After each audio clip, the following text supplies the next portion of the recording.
बच्चों, मैं प्रिया राठौर आपका स्वागत करती हूँ फिर से हमारे सुंदर से चैनल पर। और आज हम लेकर आए हैं आपके लिए L10 जो कि चैप्टर नंबर 2 का है, चल रहा है जो, और जहाँ पे हम पढ़ रहे हैं पूरे जीव जगत का वर्गीकरण। और चैप्टर फ्लो आपको पता ही है कि कहाँ तक आ चुके हैं हम, तो ये भी चैप्टर अपनी एंडिंग की तरफ जा रहा है, धीरे धीरे बढ़ रहा है। और आज हम पढ़ने वाले हैं जगत प्लांटी, उसके बाद जगत जंतु यानी कि किंगडम, और वायरस और वायरॉइड के बारे में पढ़ने वाले हैं। साथ ही विषाणुओं के जैविक गुणधर्म क्या है या जैविक गुण क्या है उसके बारे में पढ़ने वाले हैं। तो विषाणुओं और निर्जीव में अंतर भी पढ़ने वाले हैं साथ में, यानी कि क्या लक्षण होते हैं और क्यों हम इसे कनेक्टिव लिंक कहते हैं, इसके बारे में पढ़ेंगे। तो सबसे पहले प्लांटी यानी जगत प्लांट के बारे में, यानी जो प्लांटी किंगडम है उसके बारे में हम पढ़ने वाले हैं। और ये मैं आपको बता दूं कि यहाँ हम सिर्फ शॉर्ट में अभी इसको पढ़ रहे हैं, क्योंकि इसका पूरा के पूरा हमें एक चैप्टर पढ़ना है। तो यहाँ तो बुक में तो कोई ज़्यादा दिया नहीं है, 4-5 लाइन दी है, लेकिन वही थोड़ा सा लिखने के हिसाब से कि अगर जनरल कैरेक्टर पूछ लिए जाए आपसे तो आप क्या करोगे, वैसे इसका पूरा के पूरा एक चैप्टर है आगे प्लांटी और एनिमेलिया पे पढ़ना है डिटेल में। तो ज़्यादा निराश ना हो पॉइंट्स को देखकर कि मैम इतने से पॉइंट्स लिखाए, क्योंकि पूरा पढ़ाएंगे आपको। तो जगत प्लांटी के कुछ कैरेक्टरिस्टिक्स एज इट इज जैसे आपको दिख रहा होगा यहाँ पे कि ये क्या है, प्लांट है, प्लांटी है। तो इसमें जितने भी प्लांट्स के कैरेक्टर आपको आसपास दिखाई देते हैं उनको उठाइए और अपनी कॉपी पे चेप दीजिए, ठीक है। यही काम करना है बस सबसे पहले, और सिर्फ जनरल लिखने, ज्यादा डिटेल में जाना नहीं है। अगर आपको सामान्य गुणधर्म दे और 2 नंबर में पूछे तो ये जो अभी मैं यहाँ पे चेपने वाली हूँ ये आपको लिखना है। लेकिन जब डिटेल में आपसे पूछा जाए कि भाई इसको डिटेल में लिखो, तब हम वो रामायण जपेंगे जो हम नेक्स्ट चैप्टर में पढ़ने वाले। तो चलिए, सबसे पहला है पादप जगत में जीव जो है वो सारे के सारे कैसे होंगे, यूकैरियोटिक होंगे, यानी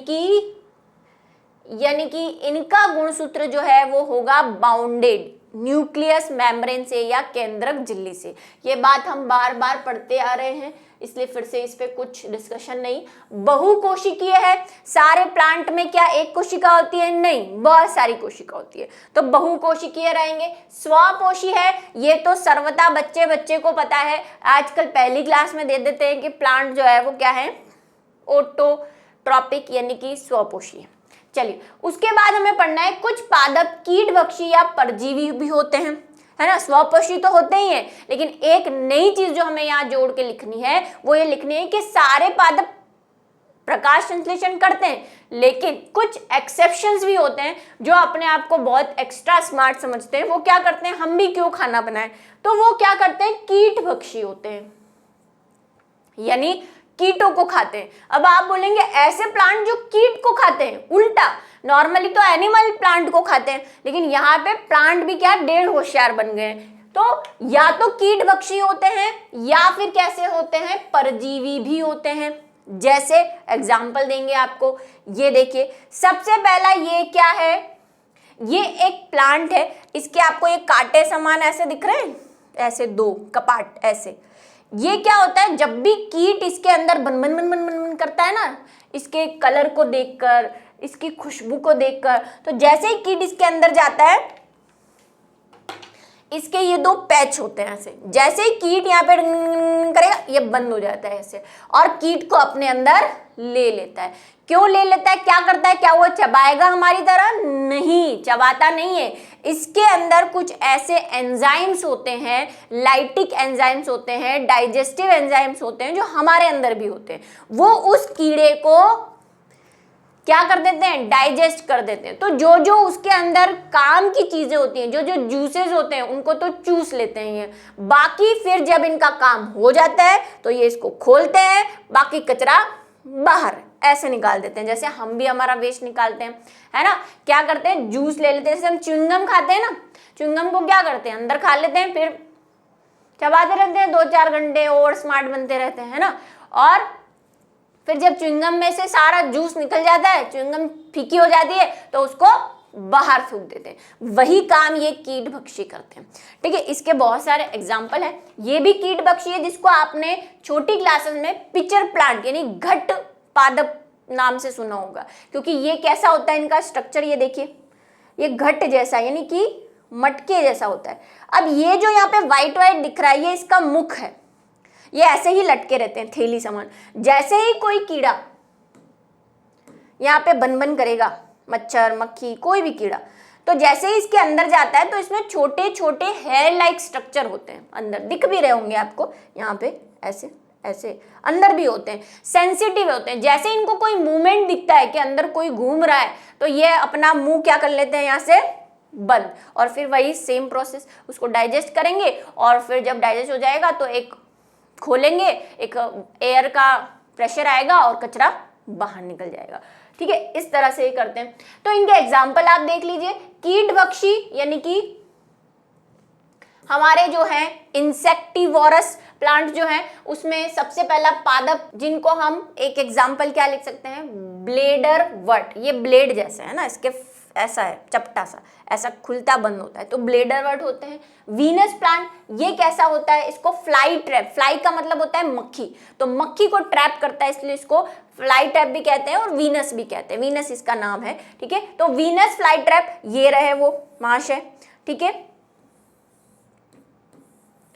और फिर आ जाते हैं हमारे परजीवी प्लांट। परजीवी का मतलब पैरासाइट्स, जो दूसरों पे डिपेंडेंट होते हैं, जो दूसरे खाना बनाते हैं उसको चूस चूस के क्या करते हैं, अपना काम निकालते हैं। तो आप बोलेंगे क्या हम भी वहीं पर आते हैं, तो हाँ आप या मैं भी वहीं पर आते हैं, क्योंकि मैं अपना काम निकाल रही हूँ, आपको क्लासेस पढ़ा पढ़ा के अपना उड़ेल रही हूँ, आपका खून चूस रही हूँ। तो परजीवी, तो मनुष्य भी एक तरह का पैरासाइट ही है अगर देखा जाए, ऐसे पैरासाइट जो किसी दूसरे पर डिपेंडेंट होते हैं। तो आप कभी पैरासाइट ना बने, इसका ध्यान रखें, हमेशा सेल्फ डिपेंडेंट रहे, अपनी ही काम के लिए खुद ही करें, यूं नहीं कि नहीं मम्मी कर देगी तो हो जाएगा और भाई कर देगा, तो वो पैरासाइट कहलाते हैं। ठीक है, तो पैरासाइट होते हैं ये परजीवी टाइप के होते हैं। कैसे परजीवी है, ये कसकूटा, इसका एग्जाम्पल आपने लोअर क्लासेस में जरूर पढ़ा होगा। ये कसकूटा देखिए यहाँ पे, ये ग्रीन दिख रहा है आपको, लाइट ग्रीन कलर का ये पूरा है ना, और पीछे आपको डार्क ग्रीन कलर के प्लांट दिख रहे हैं। पीछे तो नहीं है वो, जैसे इसके नीचे है, कहीं कहीं यहाँ से भी दिख रहे होंगे, देखो ये लाइट डार्क ग्रीन दिख रहा है, एक ये इसकी पत्तियां दिख रही है डार्क ग्रीन। तो ये कसकूटा या अमरबेल जिसको कहते हैं, ये क्या करता है, इसका कोई अपना फोटोसिंथेसिस नहीं होता है, तो ये थोड़ा सा येलोइश ग्रीन, लेकिन इसमें फोटोसिंथेसिस नहीं होता। ये क्या करता है, अपने आस पड़ोस के जो प्लांट होते हैं ना उस पर ऐसे चढ़ जाता है, फैल जाता है उस प्लांट पे, जैसे यहाँ पे फैल गया है ना। और फिर क्या करता है, अपने छोटे छोटे चूसक, चूसक होते हैं सकर्स, उनको उस प्लांट के सेल्स के चारों ओर ऐसे लपेट लेता है। जैसे मान लो ये प्लांट है ना, होस्ट प्लांट जो जिसके ऊपर ये है, वहां पे ये अपने क्या करेगा, सकर्स को ऐसे ऐसे फैला लेगा। फिर जब वो नीचे वाला प्लांट, क्योंकि नीचे वाला प्लांट क्या है, स्वपोषी है, वो तो सनलाइट से अपना खाना बना रहा है, वो खाना बनाएगा और ये बने हुए खाने को चूस लेगा, चूसने का काम करता है। तो मैम आप बोलोगे मैम आप भी रोज हमारा खून चूसने आ जाती हो, तो मैं भी ऐसे ही हूँ, कुछ अमरबेल समझ सकते हो मुझे। ठीक है, वैसे मैं ह्यूमन हूँ, बता देती हूँ। तो ये क्या है, ये जो होते हैं वो परजीवी होते हैं। तो इनके एग्जाम्पल से आप याद करेंगे एक एक। ठीक है, कौन कौन से हैं ये, इनके एग्जाम्पल, फोटो तो आप बना नहीं सकते, चिपका भी नहीं सकते, एग्जाम्पल लिख सकते हैं। उसके बाद हम देखेंगे कि और क्या होते हैं। तो पादप कोशिका में कोशिका भित्ति सेल्यूलोज की बनी होती है। ये पढ़ते पढ़ते हमें जन्म से पढ़ाने शुरू हो जाते हैं कि पादप कोशिका में कोशिका भित्ति सेल्यूलोज की होती है। एक बात जो और हमने फर्स्ट चैप्टर में पढ़ी थी कि पादप कोशिका में कोशिका भित्ति होती है, लेकिन जंतु कोशिका में कोशिका भित्ति नहीं होती है। अभी जंतु भी आएंगे। तो सेल्यूलोज की बनी होती है ये, जैसे कि आप मोनेरा, प्रोटेस्टा ये सब पढ़ के आए हैं, है ना। किसी में सिलिका की बनी हुई थी, किसी में सेल्यूलोज की बनी हुई थी, किसी में पेप्टिडोग्लाइकेन की बनी हुई थी, किसी में म्यूरामिक एसिड की बनी हुई थी। प्लांट में ये कोशिका भित्ति सेल्यूलोज की बनी हुई है। ठीक है, इसके कारण इनमें लचीलापन कम होता है, क्योंकि सेल्यूलोज एक इलास्टिबल नहीं है। इलास्टिबल समझते हैं, इलास्टिक जैसा, रबड़ होता है ना, जैसा खींचो तो लंबा हो जाता है, छोड़ो तो पतला। तो सेल मेम्ब्रेन जो होती है, यानी कोशिका झिल्ली जो होती है, वो तो लचीली होती है, लेकिन कोशिका भित्ति में क्योंकि सेल्यूलोज होता है तो ये सेल्यूलोज थोड़ा सा उसको हार्डपन दे देता है। ना, कठोर बना देता है। तो इसमें लचीलापन कम होता है, मतलब कोशिका हर तरह अपना साइज चेंज नहीं कर पाती, एक फिक्स साइज में रहती है जनरली, है ना। जनरली बोला मतलब ऐसा नहीं कि कभी नहीं कर पाएगी, कर पाती है, लेकिन उतना नहीं कर पाती जितनी एनिमल सेल कर पाती है, क्योंकि हमारी सेल में यानी एनिमल्स की सेल में कोशिका भित्ति नहीं है। इसके कुछ फायदे भी हैं, सारे नुकसान नहीं है, ठीक है। क्योंकि आपने क्लास 9th में एक जीव द्रव्य कुंचन पढ़ा होगा, कुछ याद है? अभी 9th की क्लासेस स्टार्ट हो गई है, उसको देखना शुरू करें थोड़ा। और साथ में अब मैं आपको एक चीज़ बताती हूँ, 9th में मैंने एक फर्स्ट क्लास जो ली थी उसमें सूक्ष्मदर्शी की संरचना नाम से टॉपिक है, उसमें मैंने सूक्ष्मदर्शी के पार्ट्स बताए, प्रैक्टिकल करवाए। तो वो प्रैक्टिकल 11th वालों के प्रैक्टिकल की लिस्ट में है, सीबीएसई से या जो बोर्ड की आपकी प्रैक्टिकल लिस्ट आती है उसमें सूक्ष्मदर्शी की संरचना का प्रैक्टिकल है। तो कृपया उसे 9th की जो फर्स्ट क्लास है चैप्टर 5 अभी डली है 2-4 दिन पहले, उसको देखें क्योंकि वो आपके भी काम का है। साथ में 9th की क्लासेस देखें, क्योंकि ये जो बेसिक चीज़ें जो हम 9th में पढ़नी चाहिए थी और हम पढ़ नहीं पाए या हम पढ़ना नहीं चाहते थे या कोरोना की वजह से ना पढ़ पाए या भूल चुके हैं, तो थोड़ा याददाश्त के लिए उसे क्लास 9th की क्लासेस लेते रहें, 10th की भी लेते रहे, थोड़ी थोड़ी बायो जब शुरू हो जाएगी ताकि बेसिक क्लियर होता है। वैसे मैं बता देती हूँ कि जीव द्रव्य कुंचन क्या होता है, एक ओरली बता देती हूँ क्या होता है जीव द्रव्य कुंचन।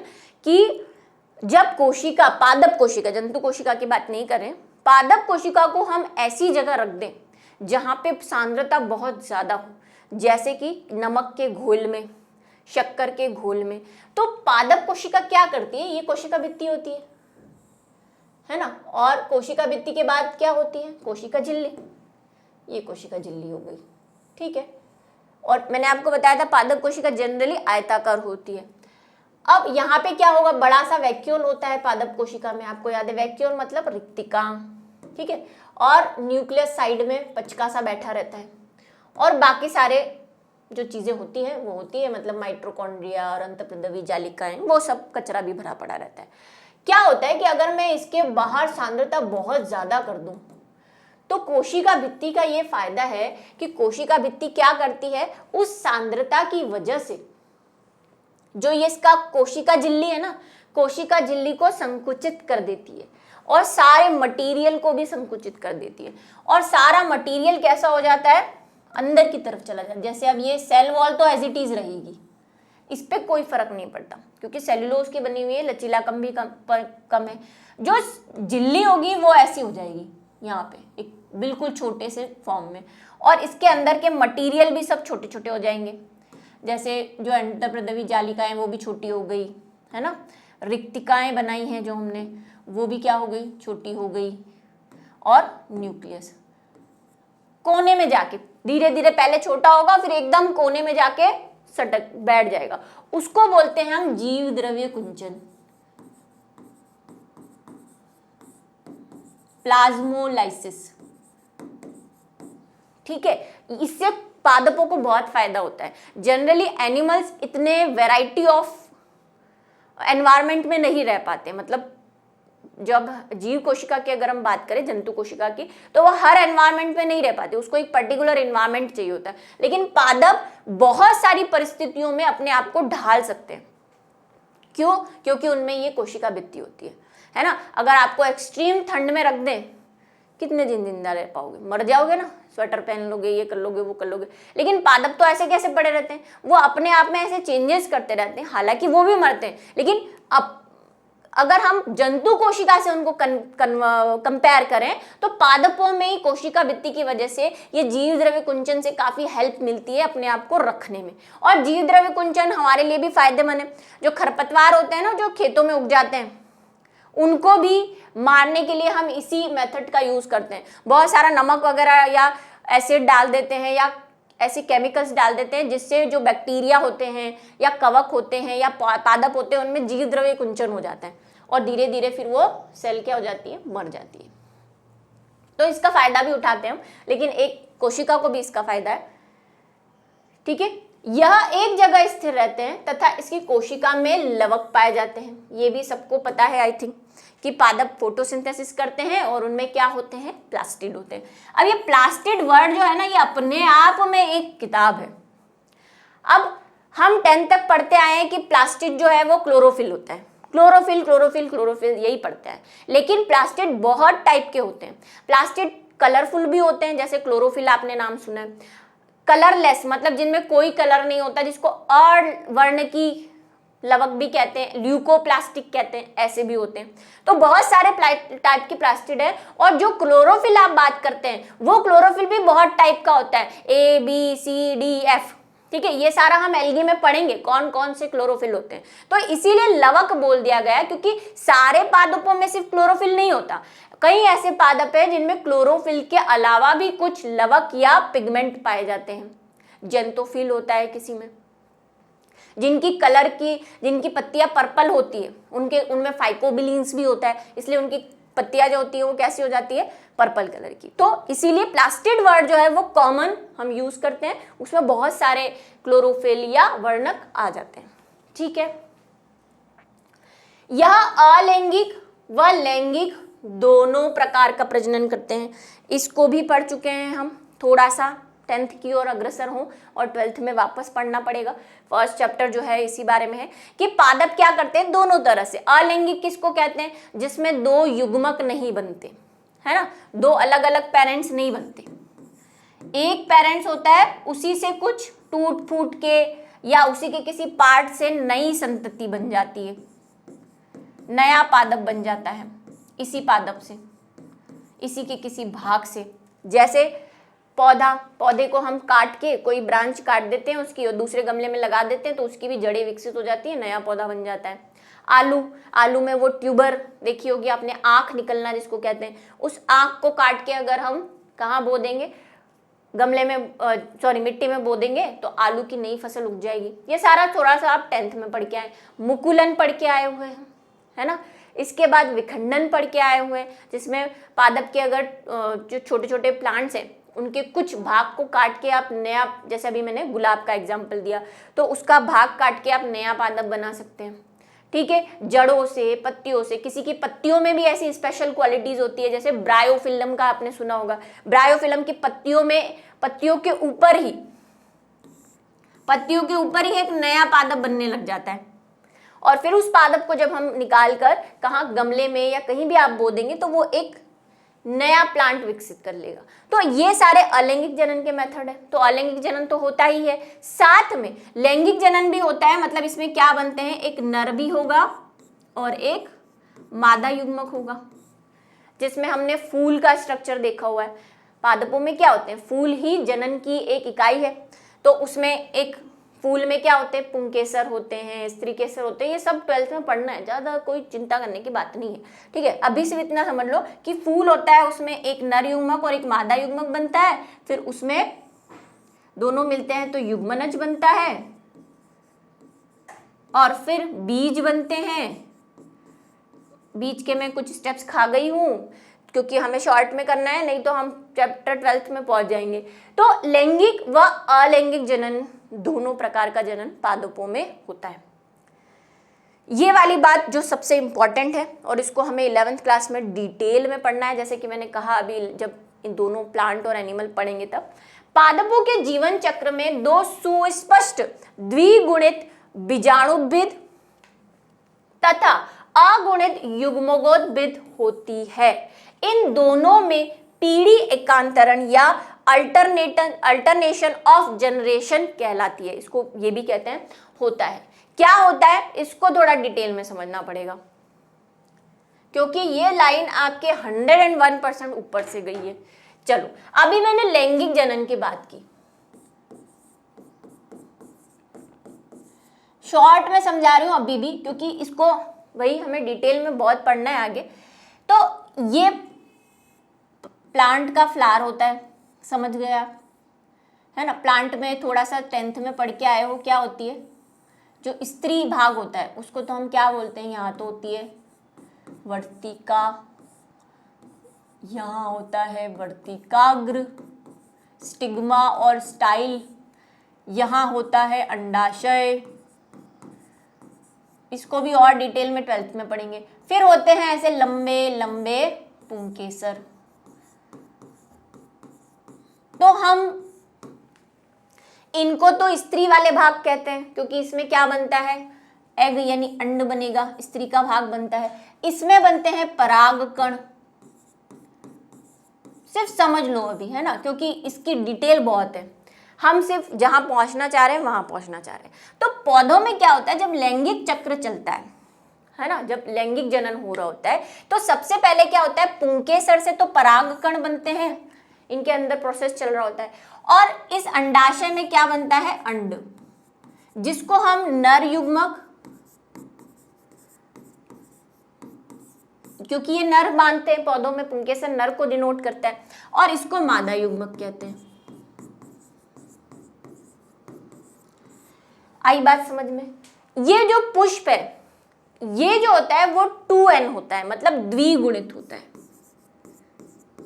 अब द्विगुणित क्या है मैम, तो पहले हम पढ़ चुके हैं कि प्रत्येक कोशिका में गुणसूत्रों के अगर जोड़े होते हैं, है ना, जैसे हम में है, हमसे ही एग्जांपल ले लेते हैं, हम में क्या है 46 गुणसूत्र है ना, 46 गुणसूत्र है, लेकिन जोड़े अगर बनाना चाहें हम इनके तो कितने जोड़े हो गए, 23 जोड़े, क्योंकि हमारे गुणसूत्र किस में रहते हैं, जोड़े में। अकेले रहना हमें पसंद नहीं है, हम पेयर में रहते हैं, ठीक है। यानी मेरे अंदर 46 है, आपके अंदर भी 46 है, अगले के अंदर भी 46 है, सबके अंदर 46 है, और जोड़े अगर उनकी पेयरिंग बनाए तो कितने हो गए, 23 जोड़े। जोड़े का मतलब पेयर, 2, तो एक गुच्छा, तो 23 गुच्छे मतलब कितने हो गए, 46 हो गए, है ना। शूज भी पेयर में होते हैं, कान भी पेयर में होते हैं, है ना, पेयर मतलब जोड़े, 2-2 के जोड़े बनाए तो 23 जोड़े बनते हैं। ऐसे ही प्लांट में, सब प्लांट में अलग अलग होते हैं, इसलिए मैं यहाँ संख्या नहीं लिख रही। तो एक बार हम एग्जाम्पल के लिए मान लेते हैं कि इसमें क्या होते हैं, ये 2n है, इनको शॉर्ट में क्या बोलते हैं, जो जोड़े में होते हैं ना उसको 2n बोलते हैं। 2n का मतलब n के 2 जोड़े, मतलब 2।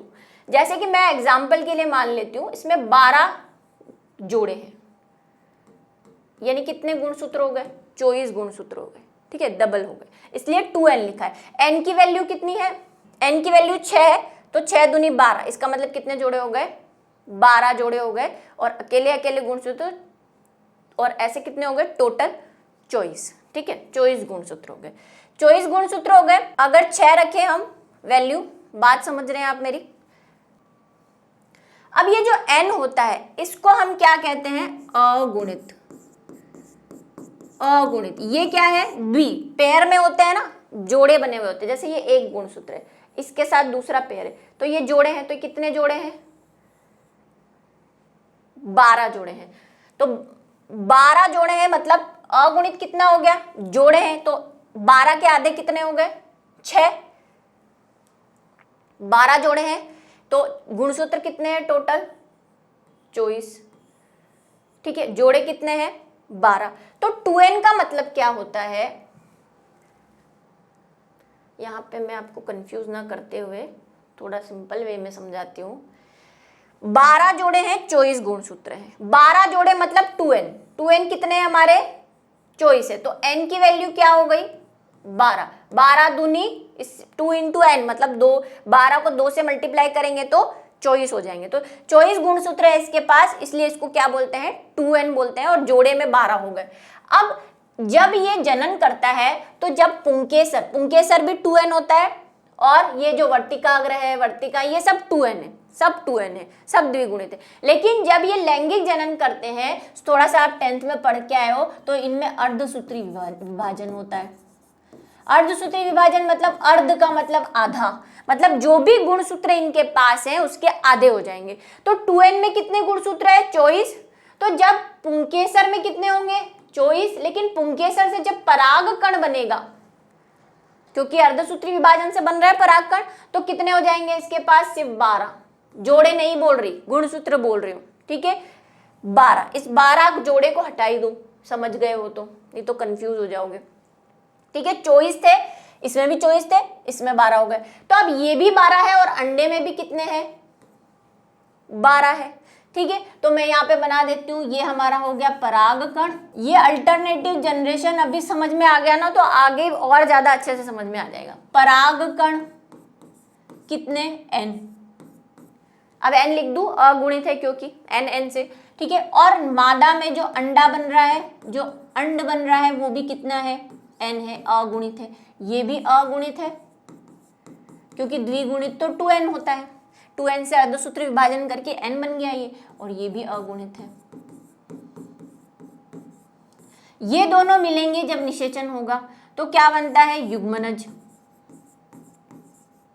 वो कैसा होगा, n और n मिले तो कितने हो गए, n इंटू n 2n। अब ये वापस कैसा हो गया है, द्विगुणित हो गया है। फिर इससे क्या बनेगा, बीज बनेगा, और बीज से क्या बनेगा, पौधा। डायरेक्ट मैंने पौधे पे बात ले ली। पौधा भी कैसा होगा, द्विगुणित। पौधे पे क्या लगेंगे, फूल।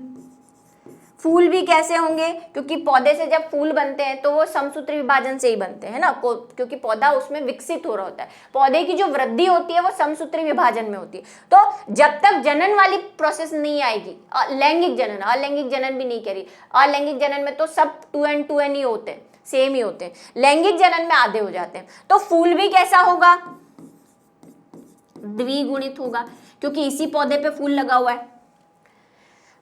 ये फूल जब क्या करता है, लैंगिक जनन में प्रवेश करता है, मतलब जब इसको वापस नर व मादा युग्मक बनाने पड़ेंगे तो ये क्या करेगा, अर्धसूत्री विभाजन करेगा, और अर्धसूत्री विभाजन से क्या बना लेगा, नर व मादा युग्मक। अर्धसूत्री विभाजन में क्या होते हैं, गुणसूत्र आधे हो जाते हैं, तो ये द्विगुणित है, यानी कि 2n थे, तो वापस क्या हो गए, अब n हो गए, अगुणित हो गए।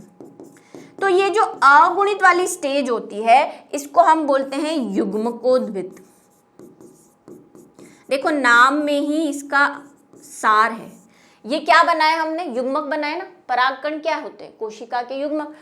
अंड क्या होता है, युग्मक होता है, इसीलिए तो हम इसको क्या बोल रहे हैं, नर युग्मक और मादा युग्मक। यही तो कहते हैं गैमेट, इंग्लिश में जिसको क्या बोलते हैं, गैमेट। और युग्मक बनने का जो प्रोसेस है, कहां से, फूल से लेकर परागकण और अंड बनने तक का प्रोसेस, ये वाला, इसको हम क्या बोल रहे हैं, युग्मकोद्भिद पीढ़ी। पीढ़ी क्यों कह रहे हैं, क्योंकि इसमें सारे गुणसूत्र कैसे हैं, अगुणित। यहाँ पे भी अगुणित है, अगुणित शुरू हुआ, परागकण भी अगुणित है, मादा भी अगुणित है, और ये दोनों क्या है, युग्मक, इसलिए हमने इसको क्या बोल दिया, युग्मकोद्भिद पीढ़ी या अगुणित पीढ़ी, दोनों नाम ले सकते हैं, क्योंकि इसमें गुणसूत्र कैसे हैं, अगुणित है। तो इसी को हम गैमेटोफाइट कह रहे हैं इंग्लिश में, गैमेटोफाइट, या अगुणित को हैप्लॉइड जनरेशन। अब इधर वाली देखो, जब आधे आधे थे, मिल गया युग्मनज। अब युग्मनज के बाद वाली पीढ़ी अगर हम देखें, यहां से यहां तक की, तो ये सब कैसे हैं, द्विगुणित द्विगुणित द्विगुणित द्विगुणित, सब द्विगुणित है। तो इसको हम क्या बोल देते हैं, बीजाणुद्भिद, क्योंकि इसमें क्या हो गया, दोनों बीजाणु मिल गए। एक तरह से ये बीजाणु है, बीज बनेगा इसमें, तो बीजाणुद्भिद, या इंग्लिश में इसको बोलते हैं स्पोरोफाइट, स्पोरोफाइट जनरेशन, या और क्या तीसरा नाम बोल सकते हैं, द्विगुणित पीढ़ी, क्योंकि इसमें सब कैसे हैं, द्विगुणित है। तो देखा, ऐसे चलता रहेगा ये साइकिल, ये चक्र चलता रहेगा ना, जब तक पौधा जिंदा रहेगा। पौधा बनेगा, फिर फूल उगेंगे, फूल से युग्मकोद्भिद बनेगा, मतलब नर व मादा बनेंगे, फिर नर व मादा मिलेंगे, फिर बीज बनेगा, फिर पौधा बनेगा, फिर युग्म, ऐसे साइकिल चलता रहेगा। तो ये चक्र चल रहा है, और इसमें दो पीढ़ियां आ रही हैं, और दोनों कैसे आ रही है, एक के बाद एक बार बीजाणुद्भिद पीढ़ी आएगी, उसके बाद युग्मकोद्भिद पीढ़ी आएगी, फिर बीजाणुद्भिद पीढ़ी आएगी, फिर युग्मकोद्भिद पीढ़ी आएगी। तो ये कैसे चल रहा है, अल्टरनेट चल रहा है। अल्टरनेट का मतलब होता है एक के बाद एक, है ना, एक बार बीजाणुद्भिद, एक बार अगुणित, फिर एक बार बीजाणुद्भिद, फिर एक बार अगुणित या युग्मकोद्भिद। तो पादपों में ये पीढ़ी एकांतरण कहते हैं इसे, ठीक है, अल्टरनेटिव जनरेशन। तो यही जो चीज है वहां पे लिखी हुई है, हालांकि इसको हम नेक्स्ट चैप्टर में डिटेल में पढ़ने वाले हैं बढ़िया से।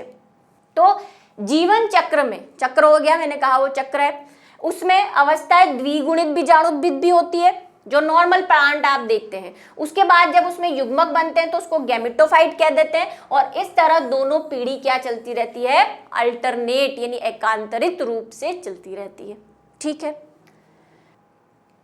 अब आ जाते हैं प्लांट किंगडम, इसको भी शॉर्ट में पढ़ेंगे। अब आप बोलेंगे मैम आपने 10 मिनट तो प्लांट पढ़ा दिया, फिर कह रही है शॉर्ट में पढ़ रहे हैं, क्या करूं, उसमें टॉपिक ऐसा भी मैं पीढ़ी युग्मोद्भिद या बीजाणुद्भिद नहीं पढ़ाती आपको, तो फिर आगे जाके वापस मेरे को सारी, हालांकि फिर भी कहानी तो पढ़नी है क्योंकि आप भूल जाओगे वापस, मुझे पता है, जगत जंतु, पर मेरे को क्या शांति, दिमाग की शांति के लिए पढ़ा दिया आपको, कि मैंने आपको पढ़ा दिया, मैंने आपको सेटिस्फाई कर दिया, ये चीज आ गई मेरे में। इस जगत के मुख्य लक्षण है, अब एनिमल, दुनिया जहान के जितने भी एनिमल आपको दिख रहे हैं, एक तो आपके सामने ही खड़ा है 2 पैरों वाला, आप खुद भी है, बस उसके कैरेक्टर कुछ कुछ लिखना है, लेकिन ऐसे नहीं लिखना 2 कान होते हैं 2 आंख होती है, वो ऐसे सदा खरमू वाली बातें नहीं करनी, ठीक है। चलो, सबसे पहला ये भी क्या होंगे, यूकैरियोटिक होंगे, बहुकोशिकीय होंगे, लेकिन विषमपोषी है, क्योंकि प्लांट स्वपोषी भी है, परजीवी भी है और परपोषी भी है, लेकिन हम तो क्या है, एनिमल जितने भी हैं वो सारे के सारे कैसे हैं, विषमपोषी है। खाना खुद बनाना ही नहीं है, दूसरों से ही लेना है, हमें तो खुद काम करना ही नहीं है। साथ ही में जंतुसम भी है, ये जंतुसम वर्ड आपने 10th में पढ़ा होगा अमीबा के लिए। वैसे इसका क्या मतलब होता है, ऐसे जीव जो किसी दूसरे जंतु को खाते हैं, निगल जाते हैं एक तरह से पूरा के पूरा, और फिर अंदर जाके उसका डाइजेशन करते हैं। जैसे हम जो नॉन वेजिटेरियन होंगे, है ना, जो वेजिटेरियन होंगे तो प्लांट ही खाएंगे, लेकिन नॉन वेजिटेरियन क्या करते हैं, मीट वगैरह खाते हैं। और ऐसे ही अमीबा में, अमीबा क्या करता है, दूसरे सूक्ष्म जीवों को खाता है और फिर अंदर डाइजेस्ट करता है। पैरामीशियम भी यही करता है ना, बताया था ना पैरामीशियम के बारे में। तो ये सब कैसे होते हैं, हेलोजोइक होते हैं, यानी कि जंतु सम होते हैं। हालांकि पैरामीशियम वहां पे आया था प्रोटिस्टा में, लेकिन एग्जाम्पल दे रही थी मैं। इनकी कोशिका में, क्योंकि हमने कहा था पैरामीशियम को एनिमल लाइक भी कहते हैं, है ना, जंतु सम भी कहते हैं, इनकी कोशिका में कोशिका भित्ति नहीं होती। ये बात हम कर चुके हैं कि पादपों की कोशिका में कोशिका भित्ति होती है, लेकिन जंतु की कोशिका भित्ति नहीं होती, सिर्फ क्या होती है, कोशिका झिल्ली। इसमें प्राय गति व प्रचलन होता है, हम गति करते हैं, प्लांट भी गति करते हैं हालांकि, लेकिन इतनी ज्यादा गति नहीं करते जितना हमारे पैर में जो 36 के आंकड़े हैं उतने नहीं है, उनके चक्कर हमारे पैरों में ही है। तो गति करते हैं और प्रचलन भी करते हैं। अब गति और प्रचलन में क्या अंतर है, इसको थोड़ा सा समझो। अगर मैं एक जगह से दूसरी जगह पे जाती हूँ तो मैं उसको कह दूंगी कि मैं गति करके गई हूँ, पोजीशन चेंज हो गई, पहले ए में थी अभी बी में थी। अभी है ना, तो फिजिक्स में मत ले जाना कि नहीं मैम इसको तो हम डिस्टेंस कहते हैं और डिस्प्लेसमेंट कहते हैं, विस्थापन, फिजिक्स नहीं, हम बायो के नजरिए से पढ़ रहे हैं कि अगर मैं यहाँ से यहाँ करके गई तो कैसे चल गई, गति करके, है ना, ऐसे गति कर रही हूँ मैं, चल रही हूँ, उसको तो बोल देते हैं गति, जिसको हम क्या बोलते हैं, मूवमेंट। ठीक है, मूवमेंट और लोकोमोशन 2 चीजें। तो सॉरी, इसको क्या बोल देंगे, लोकोमोशन। गति को क्या कह देंगे हम, लोकोमोशन कह देंगे।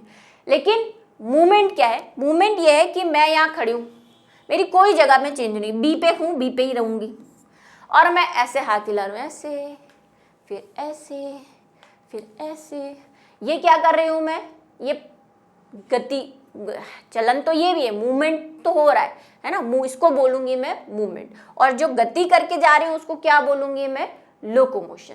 ठीक है, चल के जा रही हूँ, तो इसको हम क्या बोल सकते हैं, प्रचलन, क्योंकि चल के जा रही हूँ। खाली इस जगह पे अगर मैं करूं तो वो क्या हो जाएगी, मेरी गति, ऐसे ऐसे हिलाना। ठीक है, तो लोकोमोशन तो हो गया एक जगह से दूसरी जगह पे जाना, जिसको हम प्रचलन कह सकते हैं, और मूवमेंट हो गया उसी जगह पे कोई एक्टिविटी कर लेना। ठीक है, जो हम में होता है। हाँ, पादपों में क्या नहीं होता, पादपों में लोकोमोशन नहीं मिलेगा, वो एक जगह से दूसरी जगह नहीं जाते, सिर्फ क्या होता है उनमें, मूवमेंट होता है, गति होती है उसी जगह पे। इसमें लवक नहीं पाए जाते। पादपों में हमने पढ़ा कि क्लोरोफिल, क्लोरोप्लास्ट, है ना, अभी जैसे मैंने समझाया था, सब कुछ उसमें पिगमेंट होते हैं, हम में कोई लवक नहीं है, क्लोरोफिल वगैरह। यह पोषण के लिए प्रत्यक्ष व परोक्ष रूप से पौधों पर निर्भर करते हैं। विषम पोषी हैं तो हम क्या खाएंगे, दूसरे पौधों को या जंतुओं को खाते हैं। ठीक है, इनमें जंतु संपोषण, होलोजोइक, फिर से वही बात आ गई, कैसे होंगे ये, होलोजोइक होंगे, यानी कि दूसरे एनिमल्स को खाते हैं और फिर अंदर उसका डाइजेशन यानी पाचन करते हैं। अर्थात यह भोजन को ग्लाइकोजन अथवा वसा के रूप में संग्रहित करते हैं। ये क्या चीज हुई कि ये भी हमने थोड़ा सा 10th में पढ़ा है कि हम जो एनर्जी प्रोड्यूस करते हैं पाचन के बाद, खाना खा लिया, पाचन कर लिया, डाइजेशन कर लिया, उसके बाद हमने क्या चाहिए होता है, उस खाने को एनर्जी में कन्वर्ट करते हैं। तो एनर्जी में कन्वर्ट करते हैं तो सारी एनर्जी हम एक साथ यूज नहीं करते, कुछ एनर्जी हम बचाकर अपनी कोशिकाओं में, कहाँ स्टोर करते हैं, कोशिकाओं के अंदर संग्रहित करके रख देते हैं कि जब इमरजेंसी आए, जब हमें खाना नहीं मिले या दिन भर तो हम खाते रहते नहीं है, जब हमें काम करना हो और एक्स्ट्रा एनर्जी की जरूरत पड़े तो उन कोशिकाओं से वो एनर्जी बाहर निकल कर हमें ऊर्जा दे। तो उस एनर्जी को हम किसके रूप में संग्रहित करते हैं, ग्लाइकोजन के रूप में संग्रहित करते हैं और वसा के रूप में यानी फैट के रूप में करते हैं, है ना। लेकिन प्लांट इसको स्टार्च की फॉर्म में करते हैं, ये भी आपने थोड़ा सा पढ़ा हुआ होगा। पारिस्थितिकी की दृष्टि से इस जगत में जीव उपभोक्ता की श्रेणी में आते हैं। पारिस्थितिकी का मतलब इन्वायरमेंट, इन्वायरमेंट में ये जो जीव है ये उपभोक्ता है। उपभोक्ता मतलब खरीदने वाला। उपभोक्ता नॉर्मली आपने सुना होगा कंज्यूमर्स जिसको कहते हैं, जो प्रोडक्ट को खरीदते हैं। लेकिन यहाँ पे इन्वायरमेंट में क्या होता है, जो इन्वायरमेंट में चीजें बन रही है, प्रोड्यूस हो रही है, उत्पन्न हो रही है, उनको लेने वाले क्या कहलाते हैं, उपभोक्ता। हम तो लेने का ही काम करते हैं, प्रकृति को कुछ देते तो है नहीं। जैसे प्लांट तो ऑक्सीजन दे रहे हैं, है ना, पर्यावरण को शुद्ध कर रहे हैं, तो वो क्या है, वो उत्पादक है। और हम क्या है, उपभोक्ता है, सिर्फ लेना जानते हैं, उपभोग करना जानते हैं, कंज्यूम करना जानते हैं। इनमें वृद्धि एक निश्चित पैटर्न में होती है और उसके बाद रुक जाती है। ये भी आपको पता है, जिंदगी भर आपकी हाइट बढ़ती रहती है क्या, नहीं, एक समय के बाद रुक जाती है। जिंदगी भर आपका हाथ लंबा होता रहता है क्या, ऐसे नहीं, वरना मैं आइसक्रीम से बाहर लेके किसी एक दो बच्चे को पकड़ सकती हूँ। तो ऐसे बढ़ती नहीं, किसी निश्चित वृद्धि होती है। लेकिन पादपों में वृद्धि निश्चित नहीं होती, दिन पूरे उम्र भर एक पेड़ जो है वो बढ़ता रहता है। कभी उसकी ब्रांच लंबी हो जाएगी, फिर आप देखते हैं ना, काटते हैं उसको, बड़ा हो जाता है, घर के अंदर घुसने लग जाता है तो उसको काट देते हैं, तो फिर बड़ा होने लग जाता है, फिर काट देते हैं, तो बढ़ती रहती है, उनकी वृद्धि होती रहती है। उच्च कोटि के जंतुओं में विस्तृत संवेदी व तंत्रिका प्रेरक क्रियाएं होती हैं। संवेदनाएं होती हैं हमें, नर्वस सिस्टम हमारा काम करता है, ठंड लगती है हमें, गर्मी लगती है हमें, सेंस होता है हमें, नींद आ रही है, भूख लग रही है, ये सारे किस में आते हैं, संवेदी व तंत्रिका प्रेरक में। कुछ निम्न श्रेणी के जंतुओं को छोड़कर बाकी जीवों में लैंगिक जनन व मादा के, नर व मादा के संगम से होता है। जो लैंगिक जनन मैंने कहा कि हमें क्या होता है, अलैंगिक जनन यानी एनिमल्स में, कुछ में, यहाँ पे देखो कुछ लिखा हुआ है, क्योंकि लोअर कैटेगरी के एनिमल अभी हमने नहीं पढ़े। लोअर कैटेगरी के एनिमल जब हम पढ़ेंगे तो हमें उसमें बहुत सारे दूसरे एनिमल्स पढ़ने हैं, पोरीफेरा पढ़ना है, सिलेंट्रेटा पढ़ना है ना, दूसरे जो ऑर्थोपोडे पढ़ने हैं, तो उनमें सब में ही क्या नहीं हो, लैंगिक जनन हो, ऐसा पॉसिबल नहीं। कहीं कहीं एक्सेप्शन हमें देखने को मिलेंगे, लेकिन अधिकतर में क्या होता है, लैंगिक जनन होता है। अब बच्चे पूछेंगे क्या मानवों में अलैंगिक जनन होता है, नहीं, हम में नहीं होता है, ठीक है, हम में सिर्फ लैंगिक जनन होता है। मादा, नर व मादा मतलब नर और मादा मिलते हैं, उससे क्या होती है, नई संतति की उत्पत्ति होती है। और बाद में वो क्या होता है, भ्रूण यानी एम्ब्रियो बनता है, जो हम बोलते हैं ना छोटा बेबी मम्मी के पेट में, हमारे कॉन्सेप्ट में वो भ्रूण है। बाकी सब में बनता है, जितने भी एनिमल्स हैं सबके जो फीमेल एनिमल होगा तो उसके अंदर भ्रूण बनेगा। चलिए नेक्स्ट जो टॉपिक है वो है वायरस, जो कि आजकल बहुत फेमस है, ठीक है, और थोड़ा सा फेमस मैं कर देती हूँ। क्या है वायरस, पहले इस वायरस पे हमारी आधिकारिक सत्ता थी, मतलब साइंस वालों को पूछते थे ना तो पता होता था कि वायरस क्या है। अभी जिसको देखो उसको वायरस के बारे में पता है, और इसीलिए हमारी क्या हो रखा है, पचका हो रखा है, इंपॉर्टेंस कम हो गई कि कोई बोलेंगे वायरस, अरे मेरे को सब पता है वायरस के बारे में, ऐसा आपको भी पता है, लेकिन फिर भी आप थोड़ी गलतफहमी में है क्योंकि बहुत कुछ हमें पढ़ना है। तो सबसे पहले इसकी हिस्ट्री जान लेते हैं कि भाई ये कहाँ से आए। तो वायरस शब्द का अर्थ जो है वो क्या होता है, विष या विषैला तरल। कैसा पदार्थ होता है ये, विषैला तरल पदार्थ होता है, ठीक है, इसीलिए इसको नाम जो है वो क्या दिया हुआ है, वायरस दिया हुआ है। पहले इसका नाम जो था वो ऐसा ही था, टॉक्सिक एजेंट, और फिर उसको लैटिन में कन्वर्ट करके वायरस नाम दे दिया। इससे सबसे पहले वायरस की जो खोज की थी 1892 में, वो इवानुस्की ने की थी। इसको याद रखेंगे, ठीक है। कहाँ पे की थी ये भी याद रखेंगे, मोज़ेइक रोग, जो तंबाकू का मोज़ेइक रोग होता है, तंबाकू का चकते वाला रोग, हिंदी में मोज़ेइक को चकता कहते हैं, लेकिन आप इंग्लिश वाला ही याद रखें। तंबाकू में जो मोज़ेइक रोग होता है उसके रोगाणुओं को पहचान कर वायरस नाम दिया गया। कहानी ऐसी कुछ हुई कि क्या हुआ, ये जो इवानुस्की साहब थे ये क्या कर रहे थे, इन्होंने इनके आसपास तंबाकू का पेड़ लगा होगा। तो आप बोलेंगे क्यों मैम ये तंबाकू उगाते थे? नहीं, खेतों में घूमते थे, इनको वेले होने की आदत थी तो खेतों में घुमा करते थे बेचारे, क्या ही करें हम। तो तंबाकू पे उन्होंने देखा कि ऐसे वाइट वाइट चकते बने हुए थे, चकते का मतलब धब्बे पत्तियों पे। नॉर्मली तंबाकू की पत्ती कैसी होती है, ग्रीन होती है। बाद में हम आप बोलेंगे नहीं वो बीड़ी बनाते हैं उसमें भी तो तंबाकू की पत्ती होती है, वो तो भूरी होती है। बीड़ी सूखने के बाद पत्ती भूरी हो जाती है, पहले ग्रीन होती है, ठीक है। उस पर वाइट वाइट से इनको धब्बे दिखे, तो इन्होंने कहा कि हो सकता है इसको किसी बैक्टीरिया के बारे में तो उस टाइम हमें पता था, तो उन्होंने सोचा हो सकता है इसको किसी बैक्टीरिया ने इन्फेक्ट कर दिया हो जिसके बारे में हमें नहीं पता। तो इन्होंने सोचा पता करना पड़ेगा कि किसने इसको क्या किया। तो इन्होंने इस लीफ को लिया और इसका क्या निकाला, एक्सट्रैक्ट। एक्सट्रैक्ट क्या होता है, लीफ को ऐसा कचुम्बर बनाया, निचोड़ा, पानी में घोला या मिक्सर में पीस लिया और एक्सट्रैक्ट बना लिया। इस एक्सट्रैक्ट को इन्होंने क्या किया, एक बैक्टीरिया फिल्टर में। बैक्टीरिया फिल्टर क्या होते हैं, बैक्टीरिया फिल्टर ऐसे फिल्टर होते हैं जिसमें से बैक्टीरिया पास नहीं होता। पास नहीं मतलब इसके अंदर से बैक्टीरिया होके क्षमता नहीं है, अगर इसमें बैक्टीरिया है तो वो ऊपर रह जाएगा, बाकी सारी चीजें नीचे आ जाएगी। तो इन्होंने एक विषाणु, इन्होंने क्या लिया, एक जीवाणु रोधी छननी ली। छननी को है ना एक्चुअली फिल्टर बोलते हैं, अच्छी वाली भाषा बोलते हैं ना, साइंस वाली, फिल्टर। तो इन्होंने इसको छाना तो बैक्टीरिया तो अगर होंगे तो ऊपर रह गए और नीचे क्या आ गया, सिर्फ बचा हुआ पदार्थ। इस पदार्थ में बैक्टीरिया नहीं होंगे। इन्होंने इस बैक्टीरिया वाले पदार्थ को अच्छी वाली पत्ती पे फिर से डाल दिया। अच्छी वाली पत्ती मतलब शुद्ध, इसमें कोई बीमारी नहीं थी। इस पे डाला जैसे ही तो देखा कि कुछ टाइम बाद इस पे भी क्या होने लग गए, धब्बे पड़ने लग गए।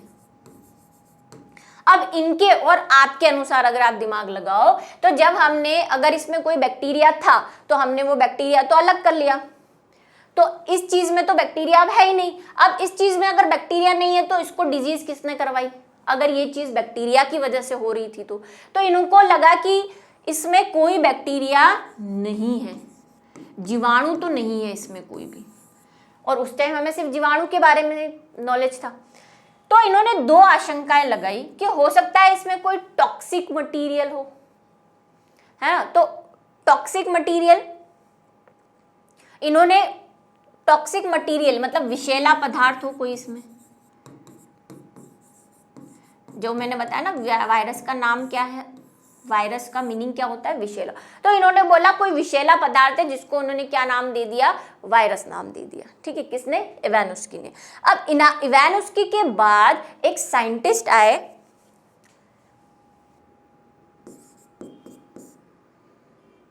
बेजरनिक, ठीक है। इनकी स्पेलिंग कुछ ऐसी है, बेजरनिक, ये साहब आए।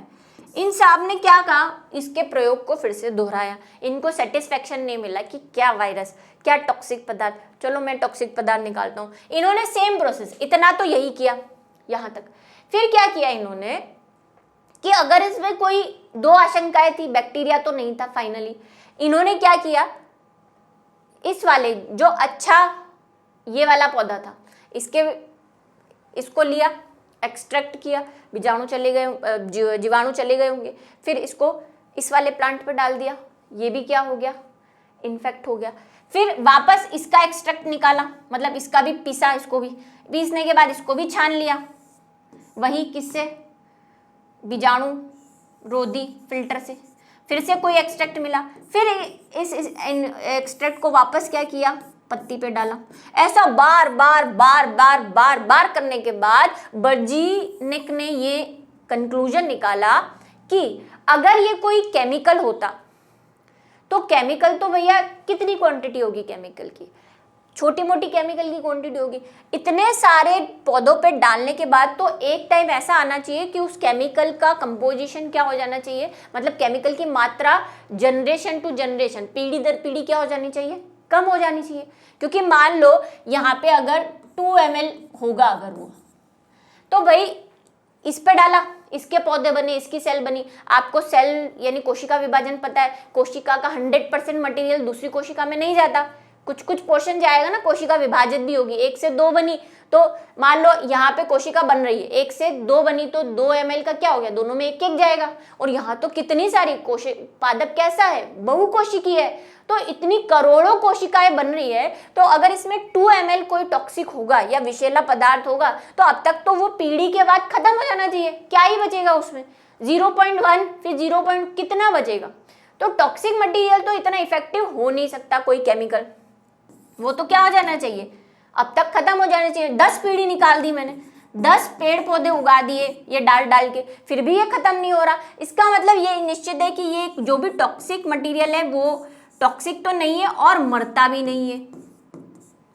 और फिर बर्जीलियस की इस बात से हम इस कंक्लूजन पे पहुंचे, सॉरी बर्जीनिक की बात पे इस कंक्लूजन पे पहुंचे कि ये ना तो कोई रासायनिक पदार्थ था यानी विषैला पदार्थ नहीं था, न ही ये बैक्टीरिया था। और इसको फिर नाम स्पेशलाइज कर दिया गया कि हाँ ये एक वायरस है, लेकिन ये एक टॉक्सिक मटेरियल नहीं है, ये एक नई प्रजाति है जो बैक्टीरिया से थोड़ी सी छोटी है। क्यों छोटी है, हमें कैसे पता चला छोटी है, क्योंकि ये इसमें छन गई।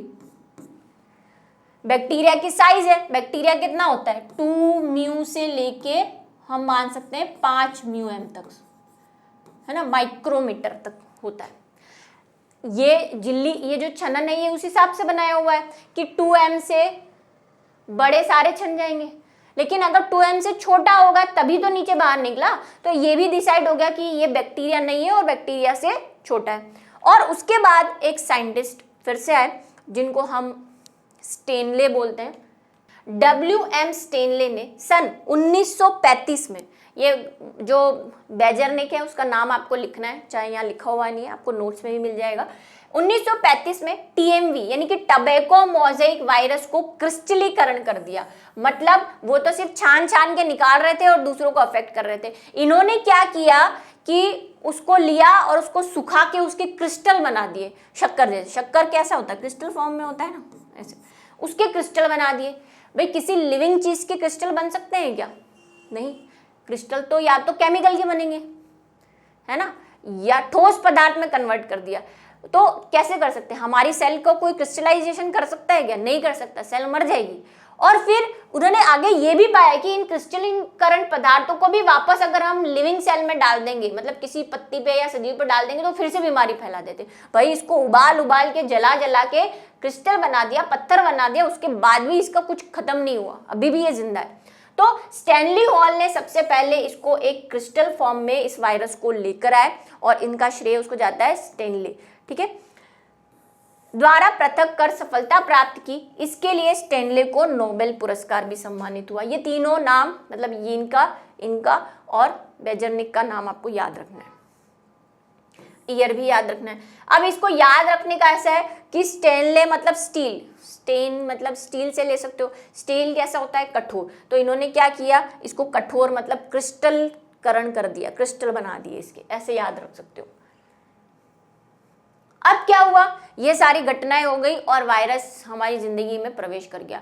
और जब भी वायरस हमारी जिंदगी में प्रवेश करता है तो वो ऐसे राक्षसों की तरह होता है, हा, क्योंकि उसे कोई मार नहीं सकता, है ना। इसीलिए कोरोना जो है वो बिल्कुल खत्म नहीं किया जा सकता, क्योंकि वो वायरस है। और वायरस की सबसे बड़ी स्पेशलिटी होती है कि ये अपना शेप बदलते रहते हैं। ये सारी चीजें आपने न्यूज में सुनी होगी, हमें पहले से पता है। वायरस पोषक कोशिकाओं के बाहर निष्क्रिय होते हैं, ठीक है। अगर इनको आप किसी लिविंग यानी सजीव के बाहर रख दोगे तो ये ऐसे मृत पड़े रहेंगे, इनको कोई फर्क नहीं पड़ता। यानी इस एयर के अंदर अगर आपने देखो तो बहुत सारे वायरस और बैक्टीरिया होंगे, लेकिन वो कैसे होंगे? मृत अवस्था में। ना तो उनमें कोई डाइजेशन हो रहा है, ना उनमें कोई पाचन हो रहा है, ना उनमें कोई जनन हो रहा है, ऐसे। लेकिन जैसे ही वो किसी ह्यूमन बॉडी में या किसी एनिमल में या किसी प्लांट में प्रवेश कर जाते हैं तो वो एक्टिव हो जाते हैं, है ना, नई दुनिया मिल जाती है उनको, और वो फिर लिविंग थिंग की तरह यानी सजीवों की तरह काम करने लगते हैं, श्वसन भी करते हैं, ठीक है, फूड भी हमारा खाते रहते हैं, रिप्रोडक्शन भी करते हैं, जनन भी करते हैं, सब चीजें करेंगे, ठीक है। तो ये क्या होते हैं? निष्क्रिय अवस्था में पड़े रहते हैं जब तक ये बाहर रहेंगे। यह अविकल्पी परजीवी होते हैं। इसको जरा बहुत ध्यान से टिक लगा लो, अविकल्पी परजीवी क्या होते हैं? देखो, दो चीजें होती है। एक, आप हो जैसे, अगर आपको घर में खाने को कोई सब्जी पसंद नहीं है पसंद, तो मम्मी ने आज करेले बनाए, हालांकि मेरे करेले फेवरेट है, करेले बनाए, तो आप क्या ऐसे मुंह बड़ा, मैं तो नहीं खाऊंगी। फिर आप क्या करोगे? दूसरा ऑप्शन ढूंढोगे कि चलो दही से खा लेती हूँ, या रात की कोई दाल पड़ी हो तो वो खा लेती हूँ। तो आपके पास क्या है? दो ऑप्शन है। इनको बोलते हैं विकल्पी। विकल्प समझते हो ना? विकल्प का मतलब ही ऑप्शन होता है, तो विकल्प रहता है। तो एक तो होते हैं एक टाइप के जो विकल्पी होते हैं, सजीवों, सारे सजीवों की बात कर रही हूं मैं, चाहे वो पादप हो, चाहे जंतु हो, चाहे वायरस हो, चाहे बैक्टीरिया हो। एक तो होते हैं विकल्पी, इनको हम बोलते हैं फैकल्टेटिव, ठीक है, फैकल्टेटिव। दूसरे होते हैं अविकल्पी। लेकिन अब जैसे करेले बनाए, है ना, हालांकि आजकल के बच्चे इतने शैतान है, नहीं खाएंगे तो नहीं खाएंगे, लेकिन कुछ अच्छे बच्चे, सीधे बच्चे होते हैं, तो वो क्या करते हैं कि ठीक है, इतने भी बुरे नहीं लगते उनको करेले तब, तो आप क्या करोगे? घर में ना तो नमकीन है, ना अचार है, ना दही है, ना पापड़ है, कुछ भी नहीं है, सिर्फ करेले हैं, और भूख लगी है जोरदार, है ना, जेब में पैसे भी नहीं है कि बाहर से कुछ लिया है। बच्चे कमेंट करेंगे मैम मैं बाहर से समोसे ले आऊंगा, पैसे भी नहीं है, लुक्खे बैठे हो आप। अब क्या करोगे? 1 घंटा वेट करोगे, 2 घंटा वेट करोगे, मम्मी ने कुछ नहीं बनाया, तो क्या करोगे? करेले खाओगे ना। क्यों? क्योंकि ऑप्शन नहीं है, अविकल्पी है, अविकल्पी, कोई ऑप्शन नहीं है इनके पास। ये सिर्फ किसको टारगेट करते हैं? जंतुओं को, यानी एनिमल्स को, यानी एक डायरेक्ट वे में हम कह सकते हैं सजीवों को। इनका एक ही काम है, सजीव, और वो भी पर्टिकुलर सजीव। ऐसा नहीं है कि एक वायरस अगर ह्यूमन को यानी इंसानों को इन्फेक्ट कर रहा है तो वही वायरस प्लांट को भी इन्फेक्ट करेगा, वही वायरस बैक्टीरिया को भी इन्फेक्ट करेगा, ऐसा नहीं है। कुछ होते हैं स्पेशल बैक्टीरिया जो प्लांट को ही इन्फेक्ट करते हैं, मतलब वो कैसे हैं?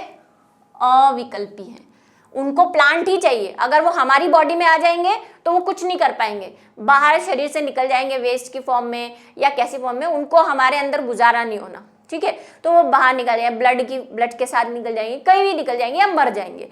उनको क्या चाहिए? सिर्फ प्लांट चाहिए। अब ऐसे ही क्या होंगे? जो ह्यूमन वाले होंगे, इंसानों पे अटैक करने वाले, वो सिर्फ इंसानों के अंदर रहेंगे, उनको अगर प्लांट दे दोगे तो उनको कोई लेना देना ही नहीं है प्लांट से। तो ऐसे बोलते हैं अविकल्पी, अविकल्पी परजीवी, ठीक है, ऑब्लिगेटेड, और उनको क्या कहते हैं? फैकल्टेटिव। तीसरा, पादप जंतु कोशिका में गुणन करते हैं, ये बात खत्म हो गई, पादप में करेंगे या जंतु में, जो स्पेसिफिक होंगे वो। और जीवाणुओं के अध्ययन को क्या कहते हैं? वायरोलॉजी कहते हैं, ये भी आप याद रखेंगे। तो ये तो हो गए हमारे प्यारे वायरस, ठीक है, वायरस के बारे में पढ़ लिया, वायरस के बारे में पढ़ लिया। उसके बाद वायरस की अब क्या पढ़ेंगे हम? संरचना, शॉर्ट ही है, ज्यादा डिटेल में नहीं है, पढ़ लो। विषाणुओं के जैविक गुणधर्म, चलिए विषाणुओं के जैविक गुणधर्म, क्या क्या जैविक गुणधर्म होते हैं विषाणु में, ये पढ़ लेते हैं। तो सबसे पहला है कि विषाणु क्या होंगे? प्रतिजन के गुण पाए जाते हैं। प्रतिजन मतलब एंटीजेनिक, मतलब इनको कोई स्पेशल प्रोटीन या कोई स्पेशल ऐसी चीज चाहिए जिससे ये बाइंड कर सके, इसलिए तो मैंने कहा स्पेसिफिक होते हैं। अगर प्लांट में उनको वो प्रोटीन मिलती है तो प्लांट में रहेंगे, एनिमल में जो प्रोटीन मिलती है तो एनिमल में। इसको बस इतना लेवल पे आप अभी समझे, ठीक है। विषाणुओं में उत्परिवर्तन प्रमुख लक्षण है, मतलब म्यूटेशन। म्यूटेशन का मतलब इनमें चेंजेस होते रहते हैं, ये चेंज हो जाते हैं हर थोड़ी देर में। ये कोरोना के बारे में सबने पढ़ा है कि कोरोना अपनी संरचना दिन ब दिन बदलता है। उसको जैसे एनवायरनमेंट में, जैसे हमने गोलियां खाना शुरू कर दिया, कोरोना की दवाइयाँ लेना शुरू कर दिया, तो हमारी बॉडी में कुछ चेंजेस हुए, तो उसके अनुसार उसने अपने जीन्स में भी क्या कर लिया? उत्परिवर्तन का। शेप चेंज करते रहते हैं, संरचना चेंज करते रहते हैं, अपने जीन्स चेंज करते रहते हैं, तो इनमें उत्परिवर्तन बहुत होता है। विषाणुओं में प्रोटीन के अतिरिक्त आरएनए अथवा डीएनए दोनों में से कोई एक आनुवंशिक पदार्थ होता है। ठीक है, या तो इनमें हमें क्या है आनुवंशिक पदार्थ, हमें डीएनए भी है और आरएनए भी, एनिमल्स में, प्लांट में। लेकिन वायरसेस में क्या होगा, ओनली या तो आरएनए होगा, इसको अभी डिटेल में पढ़ेंगे, या फिर क्या होगा, डीएनए होगा। दोनों में से एक होगा, दोनों नहीं हो सकते। जीवाणुभोजी व विषाणु जो बैक्टीरिया को संक्रमित करते हैं। जीवाणुभोजी क्या होते हैं, अब बैक्टीरिया तो खुद हमें इन्फेक्ट करता है, ये बैक्टीरिया के भी बाप है, ये बैक्टीरिया को भी इन्फेक्ट कर देते हैं, उसको भी नहीं छोड़ते। तो ऐसे वायरसेस जो जीवाणुओं पे यानी बैक्टीरिया पे अटैक करते हैं उनको हम बैक्टीरियोफेज या जीवाणुभोजी कहते हैं, उनको भी नहीं छोड़ते ये। ठीक है, वायरसेस कहते हैं। अब बात करते हैं इनमें कैसे निर्जीव के कैरेक्टर कौन कौन से होते हैं। हालांकि हमने वो ऊपर पढ़ लिए, लेकिन उसको एक बार कर देते हैं। इनमें कोशिका का अभाव होता है, इनमें कोई कोशिका नहीं है। संरचना देखेंगे तब आपको पता चलेगा। इनका क्रिस्टलीकरण किया जाता है, स्टैनले ने इसे क्रिस्टल कर लिया था। इनमें जीव द्रव्य अनुपस्थित होता है, कोई भी इसमें साइटोप्लाज्म नहीं है।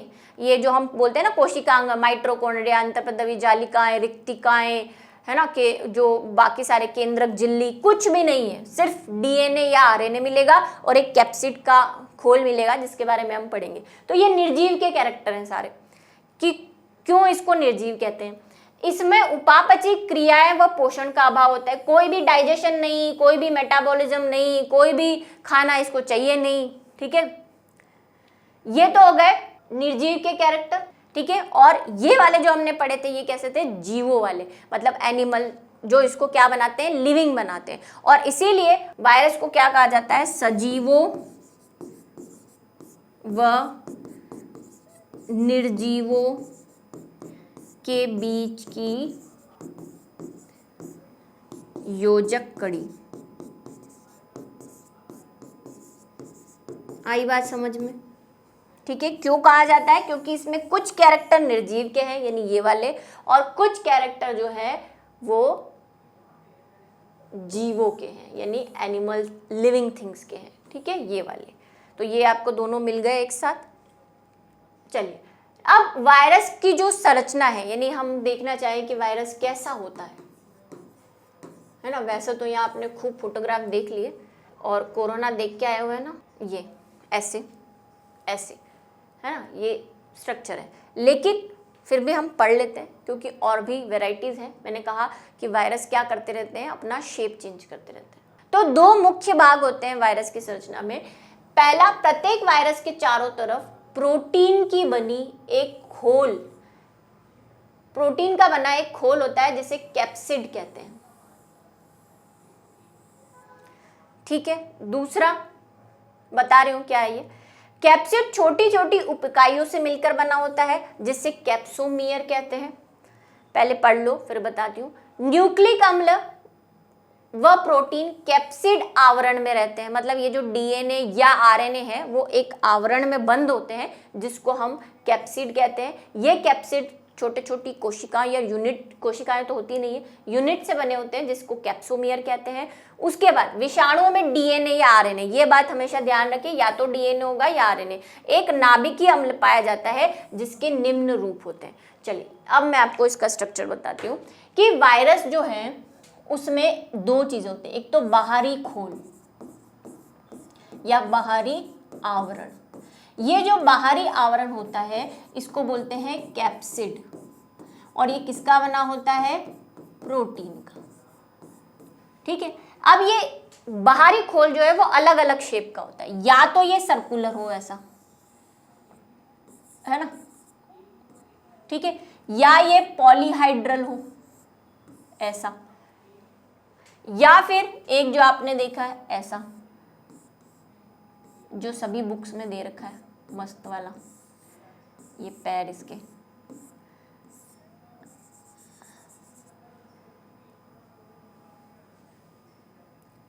अभी सिर्फ बाहर की बातें कर रहे हैं, ठीक है, अभी बात समझ में।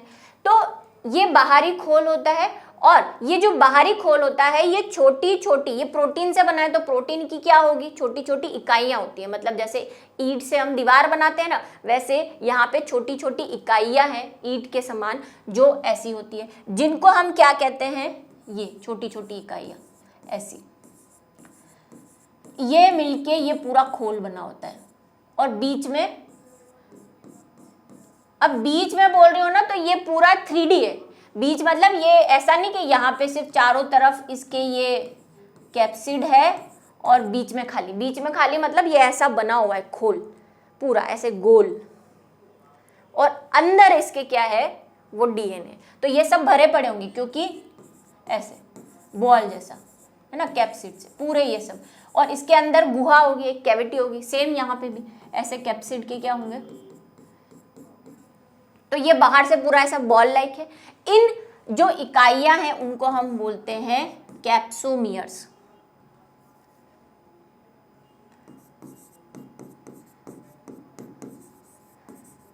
कैप्सोमियर, और इसको क्या बोलते हैं, कैप्सिड।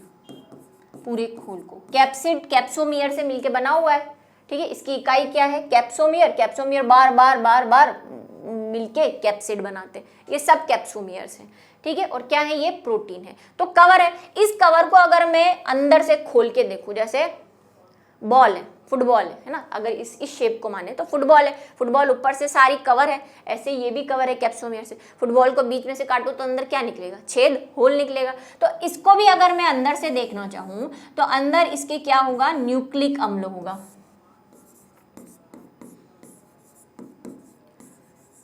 और वो न्यूक्लिक अम्ल क्या होगा, या तो डीएनए या आरएनए, दोनों में से कोई एक, सब में कोई भी शेप हो।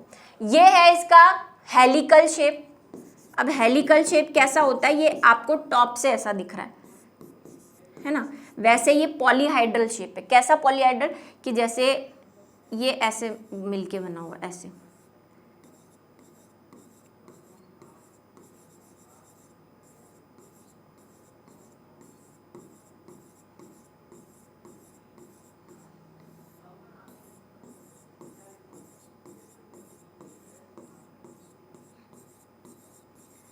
है ना, ये पूरा ऐसे ऐसे बेलन शेप, ठीक है, सिलिंड्रिकल शेप ऐसे, और यहाँ पे आपके ये कैप्सोमियर पूरे लगे हुए हैं।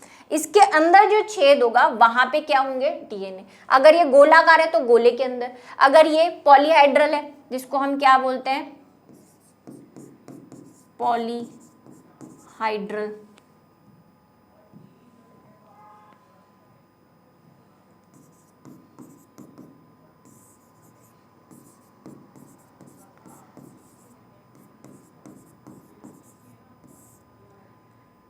बहुकोणीय भी कहते हैं हिंदी में, है ना, बहुकोणीय पृष्ठ। तो पॉलीहाइड्रल है, पॉलीहाइड्रल में कितने भी, 6 भी हो सकते हैं, 8 भी हो सकते हैं। या फिर ये ऐसा होता है, अब ये जो है ना, ये है बैक्टीरियोफेज, यानी कि जीवाणु भोजी, जो हमने पढ़ा कि कुछ ऐसे वायरस जो बैक्टीरिया को भी खा जाते हैं या मार देते हैं। तो ये एक ये शेप है। इसमें 3 भाग होते हैं। ये तो जनरली सिर्फ क्या है, 2 भाग है, एक ऊपर का खोल और अंदर क्या होगा, न्यूक्लिक अम्ल होगा, या तो डीएनए या आरएनए। लेकिन इनमें जो शेप है ये वाला, इसको 3 भागों में बांटते हैं। एक तो है इसका सर, वो कैप्सिड से मिलके बना होगा, कैप्सोमियर से मिलके बना होता। बीच में एक छोटा सा ये चीज होती है, इसको बोलते हैं कॉलर, ठीक है। फिर ये जो होती है, ये होती है शीट, या इसको क्या कहते हैं, आच्छद। और ये जो पैर दिख रहे हैं ना इसके ऐसे, ये होते हैं इसके तंतु पुच्छ। इंग्लिश में इसको बोलते हैं टेल फाइबर्स, ठीक है, ऐसे मकड़ी जैसे, ऐसे ऐसे ये उंगलियां है ना, मकड़ी के जैसे पैर होते हैं ये, और यहाँ पे वो लगा होता है। ऐसा मान लो कि ये हमारा सर है, ये इसका सर है, ये हमारा गला है, ये इसकी कॉलर है, फिर ये हमारा धड़ है, ये इसकी आच्छद है, और नीचे हमारे 2 ही पैर है, इसके थोड़े ज़्यादा है, ठीक है। तो हमारे जैसा ही है, जीवाणु भोजी है। क्या है ये, ऐसा वायरस जो बैक्टीरिया को भी, जीवाणु को भी इन्फेक्ट करता है, बीमारी करता है। तो इन 3 शेप्स में मिलते हैं। डीएनए आरएनए की जहां तक बात आती है डीएनए आरएनए जो है वो या तो डीएनए होगा या आरएनए। अब इंपॉर्टेंट फैक्ट जो आपको याद कुछ करने हैं वो मैं आपको बता देती हूं कि एक बात, पादप हमेशा आरएनए वाले होते हैं, मतलब पादप वायरस जितने भी होंगे। अब ये जनरल बोलते ही मतलब कोई ना कोई अपवाद हो सकता है। अब आप ऐसा कोई अपवाद लिख के मत भेजना, नहीं इसमें तो मैंने पढ़ा कि डीएनए होता है। जनरल मतलब मैक्सिमम 100 में से 99 में क्या होगा, सिर्फ न्यूक्लिक अम्ल यानी जेनेटिक मटेरियल मतलब या तो डीएनए या आरएनए होता है वायरस में, तो आरएनए वाले होते हैं। जिनमें भी जेनेटिक मटेरियल आरएनए वाला होता है उसको हम रेट्रोवायरस कहते हैं। अब चाहे वो प्लांट में हो चाहे एनिमल में हो, जिनमें भी आरएनए होगा उसको क्या बोलते हैं, रेट्रोवायरस। लेकिन जनरली आरएनए जितने भी प्लांट वायरस है वो कैसे होते हैं, आरएनए वाले होते हैं। अब इसमें आरएनए क्या होते हैं, 2 टाइप के होते हैं। चलो अभी इसको छोड़ो, अभी बात करते हैं फिर एनिमल की यानी जंतु वाले। ठीक है, जंतुओं में क्या होता है, आरएनए भी मिलेगा आपको, मतलब आरएनए भी और डीएनए भी मतलब मिलेगा तो एक ही, किसी एक में एक ही मिलेगा, लेकिन कुछ आरएनए वाले भी मिलेंगे और कुछ डीएनए वाले भी मिलेंगे। ठीक है, और तीसरे ये जीवाणु भोजी,